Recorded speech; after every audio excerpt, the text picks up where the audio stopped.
தமிழக அரசு பணியில் உள்ள பெண்களுக்கு ஏற்கனவே முதல் 2 பிரசவங்களுக்கு மகப்பேறு விடுப்பு வழங்கப்பட்டு வரும் நிலையில், தற்போது மக்கள் நல்வாழ்வு மற்றும் அரசு பணியாளர்களின் நலனை கருத்தில் கொண்டு 3வது பிரசவத்திற்கும் விடுப்பு வழங்க அனுமதி அளிக்கப்பட்டுள்ளது. தமிழக அரசின் பணியாளர் மற்றும் நிர்வாக சீர்திருத்தத்துறை வெளியிட்டுள்ள புதிய திருத்தப்பட்ட விதிகளின்படி 3வது பிரசவத்திற்கு விண்ணப்பிக்கும் பெண் ஊழியர்களுக்கு 12 வாரங்களுக்கு மிகாமல் மகப்பேறு விடுப்பு வழங்கப்படும்.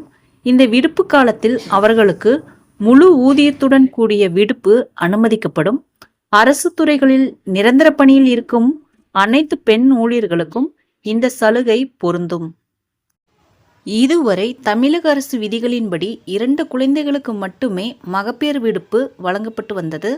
ஆனால் மத்திய அரசின் மகப்பேறு நலச்சட்டம் மற்றும் அண்டை மாநிலங்களில் நடைமுறைகளை ஆய்வு செய்த தமிழக அரசு பெண் ஊழியர்களின் உடல்நலம் மற்றும் குழந்தைகளின் பராமரிப்பை கருத்தில் கொண்டு இந்த 3வது பிரசவத்திற்கான விடுப்பு சலுகையை நீட்டித்துள்ளது.